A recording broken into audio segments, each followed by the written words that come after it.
இதை உண்மையே நான் ஒன்று சொல்லணும், என்னுடைய மகன் தான் இந்த படத்துக்கு மியூசிக் பண்ணான். ஆனால் என் பையன் என்கிட்ட கேட்ட கேள்வி என்ன தெரியுமா? இவ்வளோ ட்ரையா, இவ்வளோ சீரியஸா, இவ்வளோ ஒரு மாதிரியான ஒரு படத்தை எதுக்கு டேடி நீங்கள் கஷ்டப்படுற நேரத்தில் காசு செலவு பண்ணி எடுக்கிறீங்க அப்படின்னு என்கிட்ட கேட்டான். ஏன்னா இவங்க லவ் பண்ணுறாங்க, லவ் பண்ணும் பொழுது கூட எனக்கு மண் மொழி இனம் அப்படியெல்லாம் பேசுகிறாங்க, இதெல்லாம் யார் டேடி இப்போ அந்த காலத்தில் ஏற்றுக்குவாங்க? இல்லைடா, இது நடந்த காலகட்டங்கள் அப்பா.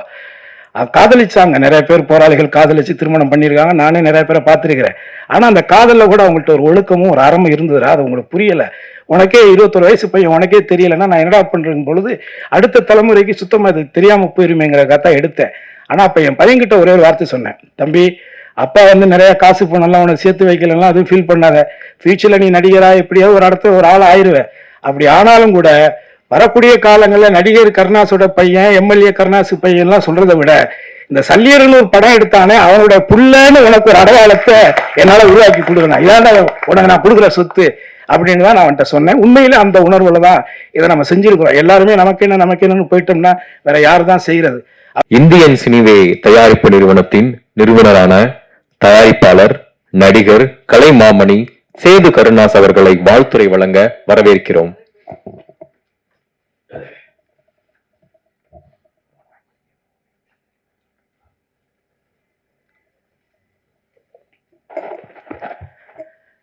எல்லாருக்கும் வணக்கம். இந்த சல்லியர்கள் திரைப்படத்தினுடைய இந்த அறிமுக விழா கூட்டம் ஏற்கனவே இதே அரங்கத்தில் வந்து ஒரு 6 மாதங்களுக்கு முன்பாக இசை வெளியீட்டு விழா நடத்தினோம். அதை கடந்து ஒரு படத்துக்கு அடுத்து இன்னொரு நிகழ்ச்சி, இசை நிகழ்ச்சி, அந்த ஒரு ட்ரைலர் மறுபடி ஒரு காட்சி பிரத்யேகமாக ஏற்பாடு பண்ணதுக்கு ஒரே அடிப்படை காரணம், அண்ணன் சீமான் அவர்களை வைத்து இந்த படத்துக்கு ஒரு அறிமுக கூட்டம் நடத்தணும் அப்படிங்கிற என்னுடைய முழு விருப்பம். இதில் எந்த மாற்று கருத்து கிடையாது. நான் ரொம்ப வருஷமாக சினிமாவில் இருக்கேன், உங்களுக்கு தெரியும். அண்ணன் கூட நிறையா ஒர்க் பண்ணியிருக்கேன், பழகியிருக்கேன், ஒன்றா இருந்திருக்கேன். அதையெல்லாம் கடந்து இன்னைக்கு வந்து நம்ம திரையுலகத்தை சார்ந்த நடிகர் போண்டாமணி அவர்கள் மறைஞ்சிட்டாரு. இந்த தருணத்தில் இங்கே இருக்கக்கூடிய அத்தனை ஆத்மாக்களும் அந்த ஆத்மா இறைவனடி சாந்தி அடைய ஒரே ஒரு நிமிடம் மௌன அஞ்சலி செலுத்துமாறு அன்போடு கேட்டார்.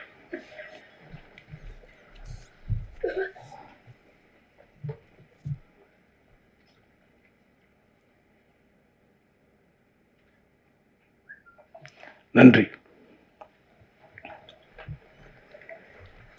இந்த விழாவினுடைய அழைப்பை ஏற்று இங்கே வந்திருக்கக்கூடிய இந்த படைப்பினுடைய இந்த படத்தை நான் எடுக்கணும் அப்படிங்கிறதுக்கு எனக்கு முதல்ல கிட்டு அவர்கள் கூட்டிகிட்டு வந்தது அண்ணன் ராவணன் அவர்கள். இவர் வந்து பரமக்குடியில் இருக்கார்.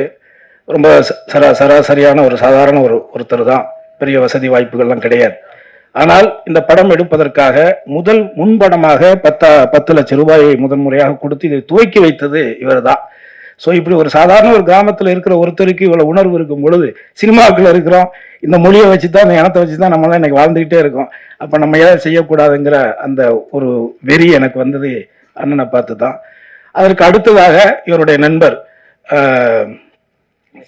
நேசமணி அண்ணன் அவர் வெளிநாட்டில் இருக்காரு.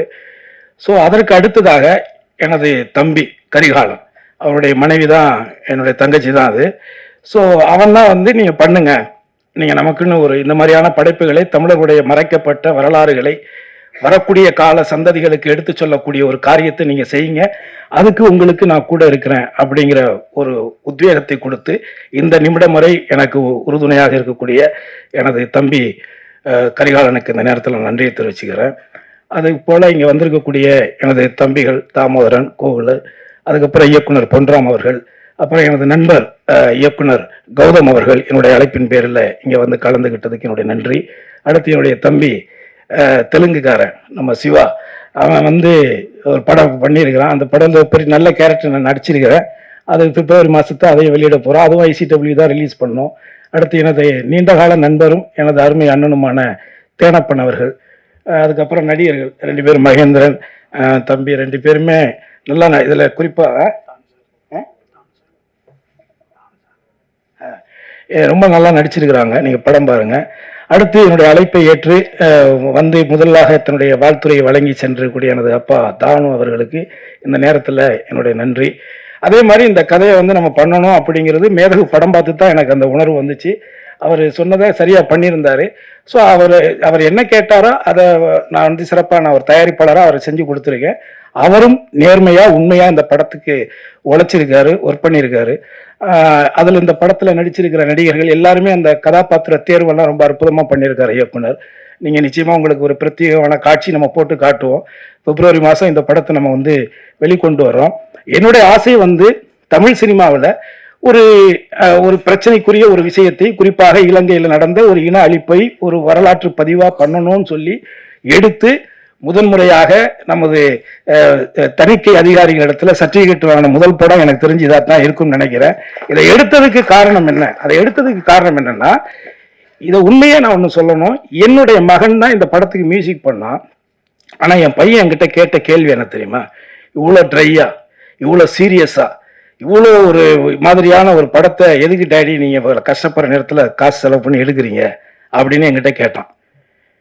ஏன்னா இவங்க லவ் பண்ணுறாங்க, லவ் பண்ணும்பொழுது கூட எனக்கு மண், மொழி, இனம் அப்படியெல்லாம் பேசுகிறாங்க. இதெல்லாம் யார் டேடி இப்போ அந்த காலத்தில் ஏற்றுக்குவாங்க? இல்லைடா, இது நடந்த காலகட்டங்கள். அப்பா காதலிச்சாங்க, நிறைய பேர் போராளிகள் காதலிச்சு திருமணம் பண்ணியிருக்காங்க. நானே நிறைய பேரை பார்த்துருக்கிறேன்.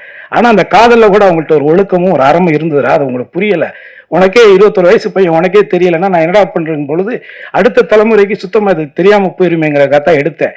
ஆனால் அப்போ என் பையன்கிட்ட ஒரே ஒரு வார்த்தை சொன்னேன். தம்பி, அப்பா வந்து நிறைய காசு பணம்லாம் உனக்கு சேர்த்து வைக்கலாம், அதுவும் ஃபீல் பண்ணாத. ஃபியூச்சரில் நீ நடிகரா எப்படியாவது ஒரு இடத்துல ஒரு ஆள் ஆயிடுவேன். அப்படி ஆனாலும் கூட வரக்கூடிய காலங்களில் நடிகர் கருணாஸோட பையன், எம்எல்ஏ கருணாசு பையன்லாம் சொல்றதை விட இந்த சல்லியர்னு ஒரு படம் எடுத்தானே அவனோட புள்ளன்னு உனக்கு ஒரு அடையாளத்தை என்னால் உருவாக்கி கொடுக்கணும். இதாண்டா உனக்கு நான் கொடுக்குற சொத்து அப்படின்னு தான் நான் அவன்கிட்ட சொன்னேன். உண்மையில அந்த உணர்வுல தான் இதை நம்ம செஞ்சிருக்கிறோம். எல்லாருமே நமக்கு என்னன்னு போயிட்டோம்னா வேற யாரு தான் செய்யறது அப்படிங்கிறது. அதாவது இது நம்ம நாடு, அது நம்ம ஊரு, தமிழ்நாடு நம்ம ஊரு. இந்த ஊர்ல எல்லாரும் வாழலாம், ஆனால் ஆள்வன் தமிழனாக இருக்க வேண்டும். அதற்கான சீமானவர்களை உரையாற்ற வருக வருக என்று நான் வரவேற்கிறேன்.